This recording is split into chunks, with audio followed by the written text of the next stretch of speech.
Indo British advanced pain clinic నొప్పి మాయం surgery దూరం. For appointments 9155515563.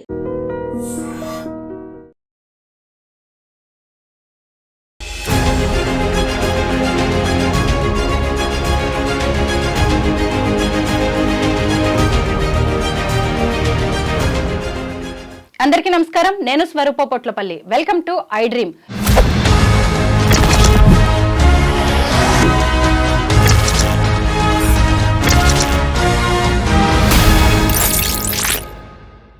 తెలుగు రాష్ట్రాల్లోనే కాదు, దేశవ్యాప్తంగా మెగాస్టార్ చిరంజీవికి ఉన్న క్రేజ్ గురించి మరందరికీ తెలిసిందే. ఆయన రాజకీయాలకు ఎంత దూరంగా ఉంటున్నా రాజకీయాలు మాత్రం ఆయన్ని వదలట్లేదు.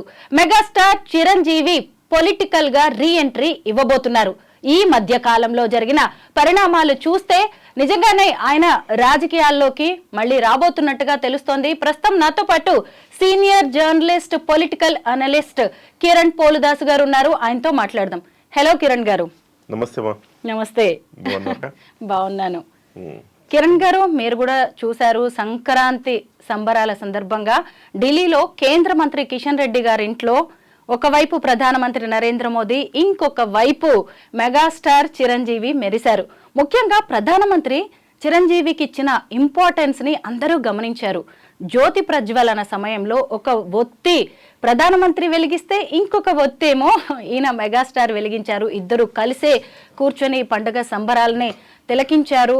అసలు అందరూ వీళ్ళిద్దరి మధ్య ఏం జరుగుతుంది అసలు అని అందరూ ఆసక్తిగా చూశారు. మీరేమనుకుంటున్నారు ఈ పరిణామాలన్నిటి మీద? సహజంగా ఇలా జరిగిన తర్వాత నుంచి మళ్ళీ చిరంజీవి గారు రాజకీయాల్లోకి యాక్టివ్ అవుతారా అనేది చాలామంది రకరకాల మాటలు మాట్లాడుతున్నారు, ప్రచారాలు జరుగుతున్నాయి. ఇప్పుడే కాదు, నరేంద్ర మోదీ గారికి చిరంజీవి గారి పట్ల ఒక మంచి గౌరవ భావం ఇవాళ కాదు, గతంలో కూడా ఉంది. గతంలో వైఎస్ఆర్సీపీ గవర్నమెంట్ ఉన్న రోజుల్లో కూడా అల్లూరి సీతారామరాజు గారికి సంబంధించిన స్టాచ్యూ ఓపెనింగ్, ఆ సందర్భంలో కూడా చిరంజీవి గారు రావడం, ఆ కార్యక్రమానికి చిరంజీవి గారితో ఆయన అత్యంత సన్నిహితంగా మెలగటం దగ్గర నుంచి చూస్తే మనకి ఎవ్రీ టైం, మొన్న కొత్త ప్రభుత్వం ఏర్పడినప్పుడు చిరంజీవి గారి దగ్గర ఎక్కడున్నారు చిరంజీవి గారు అంటే, అన్నయ్య మిమ్మల్ని కల్పిస్తానని చెప్పేసి అన్నయ్య దగ్గరికి వెళ్తుంటే నేనే వస్తానని చెప్పి ఆయన రావడం, ఇలాంటివన్నీ ఏంటంటే ఇద్దరు చేతులు పట్టుకుని ఇలా ఎత్తటం, ఇవన్నీ నరేంద్ర మోదీ గారికి కాస్త పొలిటికల్ డ్రామా కూడా అలవాటే. సో ఎక్కడ తగ్గాలి ఎక్కడ నెగ్గాలి బాగా తెలిసిన వ్యక్తి నరేంద్ర మోదీ. ఎవరిని ఎలా వాడుకోవాలి అనేది చాలా స్పష్టంగా తెలిసిన వ్యక్తి. ఇవాళ చిరంజీవి గారిని ఆ రకంగా చెప్పి ఇండైరెక్ట్గా ఇంత పెద్ద చర్చకు తావిచ్చారు. ఇవాళ కిషన్ రెడ్డి గారికి చిరంజీవి గారికి కూడా మంచి సత్సంబంధాలు ఉన్నాయి, మంచి స్నేహం ఉంది. ఇంతకుముందు ఆయన పద్మ విభూషణ్ వచ్చినప్పుడు కూడా కేంద్ర మంత్రి ఈయన కిషన్ రెడ్డి గారు ఆయన సంభాషణ కూడా మనం విన్నాం. సో ఒకవైపు ఈ కిషన్ రెడ్డి గారితో ఉన్న సాన్నిహిత్యం కావచ్చు, నరేంద్ర మోదీ గారికి చిరంజీవి పట్ల ఉన్న గౌరవభావం కావచ్చు, ఇవి రెండు కూడా ఆయన్ని అక్కడ దాకా తీసుకెళ్ళాయని ఒకటి అనుకోవచ్చు. రెండవ రీజన్ ఏంటంటే, ఢిల్లీలో ఎన్నికలు జరగబోతున్నాయి, తెలుగు సమాజం చాలా ఉంది అక్కడ. ఆడున్నప్పుడు ఇవాళ అందరి వాడిగా ఉన్నారు ఆయన, ఏ పార్టీకి సంబంధం లేని వ్యక్తిగా ఉన్నారు. ఇప్పటికీ కాంగ్రెస్ పార్టీ ఒకటి కోట్ చేస్తుంటుంది, ఇంకా మా సభ్యుడే మావాడే చిరంజీవి అని. ఎందుకంటే ప్రాథమిక సభ్యత్వానికి ఇంకా రాజీనామా చేయలేదని. ఆయన భయం ఏంటంటే, ప్రాథమిక సభ్యత్వానికి రాజీనామా చేశాడనుకోండి, ఇప్పుడు చేస్తే ఓహో బీజేపీలోకి వెళ్ళిపోతున్నాడని పెద్ద ఎత్తున ప్రచారం జరిగిపోద్ది. ఎందుకు దాన్ని అనవసరంగా కోల్డ్ స్టోరేజ్లో ఉన్నదాన్ని బయటికి తీయటం అని ఆయన అట్లా అనుకుంటున్నాడు. కాకపోతే ఇక్కడ మీరన్నట్టుగా గాడ్ ఫాదర్లో డైలాగ్ ఉన్నట్టుగా, రాజకీయాలకు ఆయన దూరమైన ఆయన నుంచి రాజకీయాలు దూరం కాలేదు. కాబట్టి ఆయన పెద్ద ఇన్ఫ్లుయెన్సర్ కదా స్వరూప. సో అంత పెద్ద ఇన్ఫ్లుయెన్సర్ అయినప్పుడు సహజంగానే ఆయన ఆకట్టుకునేందుకు రకరకాల ప్రయత్నాలు జరుగుతూ ఉంటాయి. ఇవాళ ఢిల్లీలో చిరంజీవి గారికి అత్యంత ప్రాధాన్యత ఇస్తున్నారు కాబట్టి ఖచ్చితంగా ఢిల్లీలో బీజేపీ వైపు కొంత తెలుగు సమాజం మొగ్గు చూపుతుందనే ఒక ఆశ. రెండవది, రాబోయే రోజుల్లో తెలంగాణ చాలా కీలకం బీజేపీకి. సో జిహెచ్ఎంసీ ఎన్నికలనండి, లేకపోతే ఆ తర్వాత రాబోయే మెయిన్ ఎన్నికలైతే, అసెంబ్లీ ఎన్నికలైతేనేమి, ఆనాటికి ఒక సెలబ్రిటీని వాళ్ళ వైపు ఉంచుకోవాలని ఒక తాపత్రయం కనబడుతోంది. ఈ మధ్యకాలంలో మీరు చూస్తే కనుక RRR వచ్చినప్పుడు అమిత్ షా ఈ తండ్రి కొడుకులతో సంభాషించడం. అంతకుముందు అమిత్ షా హైదరాబాద్ వచ్చినప్పుడు కూడా చిరంజీవి గారిని అలాగే రామ్ చరణ్ గారిని కలవటం, ఆ తర్వాత జూనియర్ ఎన్టీఆర్ కలవటం, ఇవన్నీ కూడా మనం పరిణామాలు చూస్తుంటే బీజేపీ ఏం ఎక్స్పెక్ట్ చేస్తోందంటే ఒక పెద్ద సెలబ్రిటీ వాళ్ళకు అండగా వాళ్ళకు తోడుగా ఉండాలని బీజేపీ ఎక్స్పెక్ట్ చేస్తుంది. అది చిరంజీవి కావాలని వాళ్ళు భావిస్తూ ఉన్నారు. చిరంజీవి అట్లని చెప్పేసి చిరంజీవి పార్టీ మారుతాడా, లేకపోతే పార్టీ ఆయన క్రియాశీలక సభ్యత్వం బీజేపీలో తీసుకుంటాడా అంటే ఆ పరిణామాలు ఏం కనపడట్లా. చిరంజీవి గారి మనస్తత్వాన్ని దగ్గరగా అధ్యయనం చేసిన వ్యక్తిగా, ఒక జర్నలిస్ట్గా నాకేమనిపిస్తుందో చిరంజీవి గారు రాజకీయాల్లోకి మళ్ళీ రారు, ఖచ్చితంగా రారు. ఆయనకేంటంటే చాలా సున్నితమైన మనస్కుడు. ఒక మాట అంటే భరించలేడు. ఆయనకు అలా సినిమా ఇండస్ట్రీలో ఎంతో అంటే ఒక వేరే సామాజిక వర్గాలు వేరే ప్రాంతాల వారు ఉన్నప్పుడు తనది కాని సామ్రాజ్యంలో తాను ఎంటర్ అయ్యి ఏ రకంగా ఒక డిఫెన్స్ మెకానిజం డెవలప్ చేసుకొని, ఆటలో అఫెన్స్ ఉంటుంది, డిఫెన్స్ ఉంటుంది. చిరంజీవి గారు డిఫెన్స్ ఆడుతూ ఆడుతూ ఎదిగారు. అఫెన్స్ ఆడితే అణిచేస్తారు. సో డిఫెన్స్ ఆడుతూ ఆడుతూ ఎక్కడ అవకాశం, ఎక్కడ మంచి బాల్ వస్తే ఆ బాల్ని 6గా 4గా మలిచేవారు. ఆ రకంగా క్రికెట్ పరిభాషలో చెప్పాలంటే ఒక చక్కటి టెక్నిక్తో ఆడి ఎలా అయితే సెంచరీ చేస్తారో ఆ రకంగా చిరంజీవి గారు సినిమా ఇండస్ట్రీలో ఎదిగారు. పెద్ద సామ్రాజ్యం అమ్మా. ఇంత పెద్ద సామ్రాజ్యాన్ని వాళ్ళ డెవలప్ చేశారంటే మామూలు విషయం కాదు అది. 9 మంది వాళ్ళ ఫ్యామిలీ నుంచి హీరోలు ఉన్నారు ఓవరాల్గా ఇప్పుడు చూస్తే. వాస్తవం చెప్పాలంటే ప్రతి సంవత్సరం కనీసం 9 సినిమాలు వాళ్ళ ఫ్యామిలీ నుంచి రిలీజ్ అవుతాయి. 9 నుంచి 10, 12 సినిమాలు రిలీజ్ అవుతాయి. అటు ఇండస్ట్రీ ఎంత బలమైన ఫ్యామిలీ ఉంది అది. సో అంత పెద్ద సామ్రాజ్యాన్ని పొలిటికల్గా యాక్టివ్ అయితే దెబ్బ కొట్టే అవకాశం చాలా ఉంది. అద్దాల మేడలో ఉంటారు వాళ్ళు, ఈజీగా రాయి వేయడం ఈజీ. కాబట్టి చిరంజీవి గారు నేను అనుకోవటం దానికి రాజకీయాలకు ఒక తమ్ముడిని వదిలేశాడు కాబట్టి ఆయన రాజకీయాలకు రావటం అనేది జరగదు.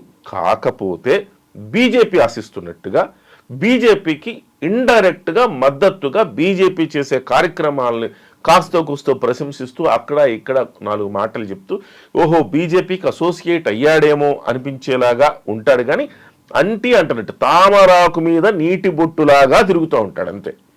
సో కాబట్టి నేను క్రియాశీలకమైన రాజకీయాల్లోకి ఆయన వస్తాడని అనుకోను.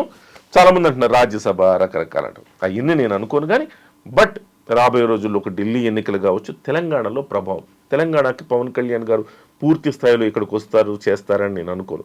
పవన్ కళ్యాణ్ వచ్చినా జనసేన పార్టీకి, కానీ బీజేపీకి ఒక సెలబ్రిటీ కావాలి కదా, అది చిరంజీవి కాబోతున్నారు అని మనం అనుకోవచ్చు. కిరణ్ గారు కరెక్టే, మీరు చిరంజీవికి సంబంధించి ఒక మంచి మాట అన్నారు, తామరాకు మీద నీటి బొట్టులా. నిజమే, ఆయన క్యారెక్టర్ అలాగే ఉంటుంది, నొప్పింపక తానొవ్వక అన్నట్టుగా ఉంటారు చిరంజీవి. అయితే ఆయన వస్తారు అనేది మాత్రం బలంగా చర్చ వినిపిస్తోంది, అది కూడా ఈసారి బీజేపీతో రాబోతున్నారు అని. అయితే ఆయన అడుగులు ఎలా పడబోతున్నాయి అంటే రాజ్యసభకు నామినేట్ అయ్యి మళ్ళీ కేంద్ర మంత్రి అవుతారు. ఎందుకంటే ఆయన పెద్దగా ప్రత్యక్ష రాజకీయాల్లోకి అయితే ఇంట్రెస్టింగ్ గా లేరు. ఆయన మనస్తత్వాన్ని తెలిసిన చాలా మంది ఇదే మాట చెప్తారు. అయితే మనం 2009లో ఆయన ప్రజారాజ్యం పార్టీ పెట్టినప్పటి నుంచి కూడా కొన్ని రాజకీయ పరిస్థితులను గమనిస్తే ఆయన 18 సీట్లు వచ్చిన తర్వాత కొంత రాజకీయాలకి దూరం అయ్యారు. కాంగ్రెస్ లో ప్రజారాజ్యం పార్టీని విలీనం చేశారు, రాజ్యసభ తీసుకున్నారు, పర్యాటక శాఖ సహాయ మంత్రిగా పనిచేశారు. ఎగ్జాక్ట్లీ ఇదే పాలసీని, ఇవే సమీకరణాలని బీజేపీ వాడే అవకాశం ఉందంటారా? ఇప్పుడు కొత్తగా ఏం సాధించాలి ఆయన రాజకీయాల్లోకి వచ్చి? ఒక మాట చెప్పండి నాకు. ఆయన సాధించాల్సింది లేకపోయినా ఆయన రాజకీయాల్లో ఉండాలి అని ఇటు రాజకీయ వర్గాలు కోరుకుంటూ ఉండొచ్చు, ఫ్యాన్స్ కోరుకుంటూ ఉండొచ్చు. రాజ్యసభ ఆల్రెడీ అనుభవించేశాడు, కేంద్ర మంత్రి పదవి ఆయన చూసేశాడు. నిజం చెప్పాలంటే ఆయన సినిమా బిడ్డగా ఉండటానికే ఆసక్తి చూపుతాడు. చాలా సందర్భాల్లో మీరు మాట్లాడితే ఇది కదా నా జనం, ఇది కదా నేను కోరుకుంటుంది, ఇది కదా నా ఏరియా అని అన్నాడా? సో ఇందులో ఎంజాయ్ చేస్తాడు ఆయన, ఆయనకు ఒక ఆనందం ఇందులో. సో అందులో ఆయనకు అంత ఆనందం లేదనేది ఆయనే చెప్పాడు. ఇప్పుడు కొత్తగా వెళ్ళి ఇంకేదైనా అంతకు మించి అనుకోండి, తీసుకున్న అర్థం ఉంటుంది. ఆల్రెడీ చేసేసిన రాజ్యసభ, ఆల్రెడీ చేసేసిన కేంద్ర మంత్రి మళ్ళీ తీసుకోవడం ఏముంది? ఆయన కదా అంత ఆనందాన్ని ఇవ్వదు కదా. కాకపోతే నేను అంటున్నది బీజేపీకి ఉపయోగపడడానికి పరోక్షంగా ఆయన సహకారం ఉండొచ్చేమో కానీ బట్ ప్రత్యక్ష రాజకీయాల్లోకి వస్తాడు అన్నది మాత్రం 100% అది ఫాల్స్ న్యూస్ అని నేను అనుకుంటా. అంటే మన ఊహాగానాలు, డెఫినెట్గా ఇంత జరుగుతున్నప్పుడు బీజేపీ ఆశిస్తుంది చిరంజీవి గారి పార్టీలోకి వస్తే బాగుంటుందని బీజేపీ ఆశిస్తుంది. ఎందుకంటే బీజేపీకి అవసరం కాబట్టి, చిరంజీవికి అది గుదిబండలా మారుతుంది కాబట్టి ఆయన వెళ్ళడు అంటున్నా నేను. అది ముఖ్యంగా ఏంటంటే చిరంజీవి రియల్ లైఫ్ లో మాత్రమే యాక్ట్ చేయగలరు, రియల్ లైఫ్ లో యాక్ట్ చేయడం ఆయనకి రాదు. ముఖ్యంగా ఆయన విమర్శలు చేయలేడు, ఆయన ఎవరైనా విమర్శించినా గానీ తట్టుకోలేరు. అయితే ఆయన ఈ మధ్య ఆయనకి రాష్ట్రపతి పదవి ఇస్తారని, ఉపరాష్ట్ర పదవి ఇస్తారని దీని మీద కూడా ఒక పెద్ద వార్తగా ఊహాగానాలు అయితే వినిపిస్తున్నాయి. దీని మీద మీరేమంటారు? అజాత శత్రువు, అందరి వాడు, ఇలాంటి స్థితప్రజ్ఞుడు, ఇలాంటి పదాలు ఏమన్నా ఉంటే ఆయనకి అచ్చు సరిపోతాయి. విమర్శలు అంటే ఎదుటివాడు తనకు ఉపకారం చేసిన వాడికి ఉపకారం చేయడం కాదు, అపకారం చేసిన వాడికి ఉపకారం చేయగలిగిన స్థితప్రజ్ఞత కలిగిన నాయకుడు, అలాంటి వ్యక్తిత్వం ఉన్న వ్యక్తి చిరంజీవి గారు.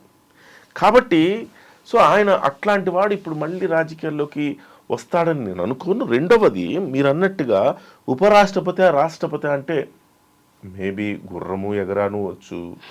ఎందుకు అంటారంటే అంతకు మించి ఏం చూస్తాడు. ఇక సినిమాల నుంచి రిటైర్ అవ్వాలి అనుకున్నప్పుడు ఏదో ఒక అత్యున్నతమైన పదవి లాంటిది చేసేసి గౌరవప్రదంగా రిటైర్మెంట్ ప్రకటించేసుకుంటే అంతకుమించి ఆనందం ఏముంటుంది. అయితే దీనికి ఎందుకంటే ఇప్పుడు అబ్దుల్ కలాం గారు ఉన్నారు, ఆయన రాజకీయాలతో ఆయనకి ఏం సంబంధం లేదు. ఆయన ఒక రంగంలో ఒక నిష్ణాతుడు, ఒక గొప్ప వ్యక్తి, భారతదేశానికి కీర్తి ప్రతిష్టలు తెచ్చిన వ్యక్తి. ఆ వ్యక్తిని దక్షిణ భారతదేశం నుంచి ఇప్పటి వరకు చూస్తే మనం రాజకీయాలకు సంబంధం లేని ఒక వ్యక్తిని, ఒక రంగంలో లబ్ధ ప్రతిష్ఠుడైన ఒక వ్యక్తిని తీసుకెళ్లి రాష్ట్రపతి పీఠం మీద కూర్చోబెట్టిన చరిత్ర బీజేపీకి ఉంది, అవునా కదా? సో అలానే రాష్ట్రపతి అవుతాడా అంటే క్వశ్చన్ మార్క్ ఉంటుంది. కానీ ఉపరాష్ట్రపతి వరకు చిరంజీవి గారిని నామినేట్ చేయడానికి కూడా అవకాశం ఉంటుందా అంటే రాష్ట్ర రాజకీయాలు, బీజేపీ రాజకీయ క్రీడ ఎలా ఉంటుందో మీకు తెలుసుగా. సో ఆ రకంగా చేసి చిరంజీవి గారికి ఇంత చేశాం, తెలుగు ప్రజలకు మేము ఇంత చేశామని చెప్పుకునేదానికి ఒక అవకాశాన్ని కూడా తీసుకుంటుంది అంటే ఆశ్చర్యపోక్కర్లేదు మనం. మేబీ ఛాన్సెస్ ఉండొచ్చు, ఉపరాష్ట్రపతి వరకు ఛాన్సెస్ ఉండొచ్చు అని నేను అనుకుంటున్నాను. కానీ సో అంటే బీజేపీ రాజకీయ క్రీడలో మనం ఊహించని చాలా జరుగుతుంటాయి.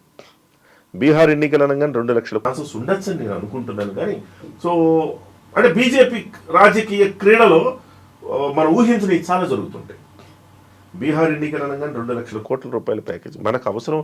గత ప్రభుత్వ హయాం 2014 నుంచి 19 కాలంలో ఈ రాష్ట్రానికి రావాల్సిన ఏమి ఇవ్వకపోయినా బీహార్లో ఎన్నికలు అనగా 2 లక్షల కోట్లు ఇచ్చేసింది బీజేపీ. బీజేపీ తాను గెలవటం కోసం ఎలాంటి పాచికలైనా విసరగలుగుతుంది. సో ఆ పాచికల్లో మరి చిరంజీవి గారు తీసుకుంటారా లేదా మీరు అన్నట్టుగా ఒకసారి ఉపరాష్ట్రపతి రాష్ట్రపతి అయితే ఇంకంతే కథం, ఇక ఒక్క మాట కూడా మాట్లాడటానికి లేదు. ఇప్పటికి చిరంజీవి గారు అదే ఫాలో అవుతారు. ఆయన ఒక మాట అంటుంటాడు, పెదవి దాటకుండా ఉన్న మాటకు నువ్వు యజమానివి, పెదవి దాటితే ఆ మాట దానికి నువ్వు బానిసవు అంటుంటాడు ఆయన. సో ఆ రకంగా ఇప్పటికి కూడా అదే ఫాలో అవుతారు ఆయన. బహుశా నేను అనుకోవడం ఒకవేళ అంతిమంగా అలాంటిది ఒక రాజకీయ పదవి ఇచ్చినా మనం ఆశ్చర్యపోకర్లేదు అంట. మీరు ఇందాక చెప్పిన కొన్ని మాటలతో నేను ఏకీభవిస్తాను. ఎందుకంటే త్వరలో జరగబోయే ఢిల్లీ ఎన్నికల్లో ఆయన్ని ఒక ఐకాన్ గా చూపించబోతుంది బీజేపీ అని మీరు అన్నారు. నిజమే. ఎందుకు అంటే సంక్రాంతి సంబరాలకి ఢిల్లీలోని చాలా తెలుగు అసోసియేషన్స్ ని అలాగే చాలా మంది తెలుగు వారిని ఇన్వైట్ చేశారు. ఎప్పుడు చూసినా కానీ ఢిల్లీ అసెంబ్లీ ఎన్నికల్లో ఇటు చూస్తే ఆప్ లేదంటే కాంగ్రెస్ చాలా రోజులుగా బీజేపీ ఢిల్లీ సీఎం పీఠం మీద కన్నేసి ఉంది. ఎంతకీ పార్లమెంట్ స్థానాలకే పరిమితం అవుతుంది తప్ప అసెంబ్లీ సీట్స్ లో పెద్దగా ప్రభావితం చూపించలేకపోతుంది. ఎందుకంటే ఇక్కడ మన తెలుగు ఓటర్స్ అనేవాళ్ళు అక్కడ చాలా కీలకం. సో చిరంజీవిని చూపిస్తే ఏదైనా ఇది ప్లస్ అయ్యే అవకాశం ఉంది. అయితే ఇంకొక వైపు చూసినప్పుడు త్వరలో హైదరాబాద్ లో కూడా జిహెచ్ఎంసీ ఎన్నికలు జరగబోతున్నాయి. ఇక్కడ చూస్తేనేమో ఎమ్మెల్యేలు అందరూ కూడా బీఆర్ఎస్ వాళ్ళు ఉన్నారు, అధికారంలోనేమో కాంగ్రెస్ ఉంది. ఇక్కడ ఖచ్చితంగా బీజేపీ గట్టిగా ఫైట్ చేయాల్సిన అవసరం అయితే కనిపిస్తుంది. అలాంటి టైంలో చిరంజీవి లాంటి వాళ్ళు ఉపయోగపడే అవకాశం ఉందంటారా? ప్రత్యక్షంగా ఎన్నికల ప్రచారంలో పాల్గొనటం లాంటివి చెయ్యరు చిరంజీవి గారు, అంత రూల్డ్ అవుట్ అవన్నీ. ఎందుకంటే ఒకళ్ళని పొగిడి ఇంకొకళ్ళని అంటే చేస్తున్న మంచి కార్యక్రమాలను ప్రశంసించవచ్చు అంతే తప్ప ఒకళ్ళ తరపున వకాల్తా పుచ్చుకుని వెళ్ళి మళ్ళీ అనవసరమైన వివాదాలు కొని తెచ్చుకునే పరిస్థితిలోకి చిరంజీవి గారు వెళతారని నేను అనుకోను. సో అది ఏంటంటే ఒక ఇండైరెక్ట్గా చిరంజీవి గారు మా వాడు అని చెప్పుకొని ఎన్నికల్లోకి వెళ్ళటం అనేది ఒక్కటే. కానీ సో అదేంటి, ఇప్పుడు సపోజు ఈ రాష్ట్రంలో తెలంగాణ రాష్ట్రంలో 14% మున్నూరు కాపులు ఉన్నారు. 14% మున్నూరు కాపులు అంటే చిన్న విషయం కాదు అది. సో మిగతా బీసీలు కానివ్వండి, చిరంజీవి గారికి మిగతా హీరోలతో పోలిస్తే నైజాంలో చిరంజీవి గారికి ఫాలోయింగ్ కూడా ఎక్కువ. కేవలం మున్నూరు కాపులని కాదు, ఇతర వర్గాల నుంచి కూడా ఆయనకు ఫాలోయింగ్ ఎక్కువ. ఆల్రెడీ ఏపీలో ఒక నిరూపణ అయింది. ఏమని, కాపులంతా కూడా కన్సాలిడేట్ అయితే ఎలాంటి ఫలితాలు వస్తాయో ఆల్రెడీ రుజువు చేశారు. ఇవాళ మున్నూరు కాపులంతా ఏకమవుతా ఉన్నారు. ఏకమవుతున్నప్పుడు 14% అంటే మామూలు విషయం కాదు కదా. 1%, 2%లో రిజల్ట్స్ తారుమారు అవుతున్న దశలో చిరంజీవి గారికి ఆ మాత్రం ఇచ్చినప్పుడు, మన చిరంజీవి గారికి ఇచ్చారని ఇంటర్నల్గా వీళ్ళు ప్రచారం చేసుకొని ఆ లబ్ధి ఈ 14% నుంచి వాళ్ళు తీసుకునేందుకు ప్రయత్నం చేయడంలో తప్పేం లేదు. ఆ రకంగా బీజేపీకి ఎలాగూ మిగతా మన ఈటల రాజేందర్ గారు, ముదిరాజు కులం కావచ్చు, బీసీని ఎక్కువగా ఫోకస్ చేస్తూ ఉన్నారు. రెడ్ల పార్టీ ఎవరు, ఇది కాంగ్రెస్ పార్టీ రెడ్ల పార్టీ, వెలమ పార్టీ బీఆర్ఎస్, దొరల పార్టీ ఇది ఒక రెడ్ల పార్టీ. పోతే ఇక బీసీలకు పక్షం ఎవరున్నారు, మేమున్నామని చెప్పే ప్రయత్నం చేస్తారు. అందులో భాగంగా చిరంజీవి గారిని గౌరవించుకోవటం, మున్నూరు కాపులు ఓట్లు తీసుకోవటం, ఈటల రాజేందర్ లాంటి వ్యక్తులను గౌరవించి ఆల్రెడీ ఈటల రాజేందర్ లాంటి వ్యక్తులకు మంచి ప్రాముఖ్యతనిస్తున్నారు. తద్వారా ఇంకొక అది కూడా దాదాపు 12% ఉన్నారు నాకు తెలిసి, సబ్జెక్టు కరెక్షన్. సో ఆ రకంగా బీసీలను గట్టిగా ఫోకస్ చేసి ఈసారి అధికారం చేజిక్కించుకోవటానికి చాలా వ్యూహాత్మకమైన ఎత్తుగడలు బీజేపీ వేస్తున్నది. నాకు తెలిసి ఎంతో కొంత సక్సెస్ అవుతుంది. డెఫినెట్గా ఈసారి ఏకపక్షమైన విజయం అయితే ఎవరికి ఉండే అవకాశం లేదు. డెఫినెట్గా ఏదో 2 పక్షాలు కలిస్తే తప్ప అధికారం వచ్చే అవకాశం లేదు. కాబట్టి బీజేపీ కీలకంగా కాబోతోంది. ఇక్కడ చిరంజీవి లాంటి వాళ్ళు కూడా కీలకంగా మారబోతున్నారు ఇండైరెక్ట్, పరోక్షంగా. చిరంజీవి మావాడే మావాడే అని పదే పదే కాంగ్రెస్ చెప్పే ప్రయత్నం చేస్తుంది తప్ప నేను ఒక పార్టీకే పరిమితం అని చిరంజీవి కూడా ఎక్కడ ఒప్పుకోవట్లేదు. ఈ మధ్య జరిగిన రేవంత్ రెడ్డి గారితో సినీ ప్రముఖుల మీటింగ్ పుష్ప 2కి సంబంధించి ఆ టైంలో కూడా చిరంజీవి లేరు. అంటే వేరే కారణాలు ఉండొచ్చు కానీ కాంగ్రెస్ పార్టీ వ్యక్తిగా కావచ్చు, లేదంటే సినీ ఇండస్ట్రీ పెద్దన్నగా కానీ ఆయన ఎక్కడ కూడా కనిపించట్లేదు. ఆ సమావేశం బయటికి మీకు కనిపించే అర్థం వేరు, అంతర్గతంగా ఉన్న అర్థం వేరు కదా. సమావేశానికి ఒక క్షమాపణ సమావేశం. అది క్షమించండి మహాప్రభో తప్పైపోయింది అని చెప్పడానికి వెళ్ళారు అంతే, లిటరల్లీ. అలాంటి సమావేశాన్ని చిరంజీవి గారు ఎందుకు వెళ్తారు? ఆయన స్థాయి వేరు, ఆయన స్టామినా వేరు. సో అలాంటప్పుడు చిరంజీవి గారు వెళ్ళకూడదు. వెళితే కూడా రేవంత్ రెడ్డి గారు చిన్నబుచ్చుకుంటారు. నాకు తెలిసిన సమాచారం మేరకు రేవంత్ రెడ్డి గారు కూడా చిరంజీవి గారు వద్దునండి, ఇలా వస్తున్నామండి అందరూ వద్దామనుకుంటున్నామంటే వద్దు, చిరంజీవి గారు అయితే వద్దు, రావద్దు, బాగోదు అది అని ఆయనే చెప్పినట్టుగా మనకి సినీ వర్గాల నుంచి కొంత భోగట్ట వస్తుంది సమాచారం. అయితే అది ఆ సమావేశం పూర్తిగా ఆ రోజు జరిగిన కొన్ని పరిణామాలకు ఒక క్షమాపణ చెప్పడానికి వెళ్ళారు కాబట్టి దానికి వెళ్ళలేదు. నిజంగా అది ఈయన అన్నట్టు వాళ్ళు దిల్ రాజు గారు ఇంకోళ్ళు అన్నట్టు ఇది అంతర్జాతీయ స్థాయికి తీసుకెళ్ళిపోవాలి. సో హాలీవుడ్కి కూడా మనం ఇక్కడ ఒక ప్లాట్ఫామ్గా మారాలి, ఇంటర్నేషనల్ ఫిల్మ్స్కి మనం ప్లాట్ఫామ్గా మారాలి, అందుకే ముఖ్యమంత్రి గారితో చర్చించాం. ఇవన్నీ సొల్లు కబుర్లు, ఇవన్నీ నాన్సెన్స్ కబుర్లు. వాళ్ళు చేసిన తప్పులకి క్షమాపణ చెప్పారు, వచ్చేసరి అయిపోయింది. రేవంత్ రెడ్డి గారు ఆ రోజు జరిగిన పరిణామాలు మొత్తం కూడా రేవంత్ రెడ్డి గారు కరెక్ట్గానే వ్యవహరించారు.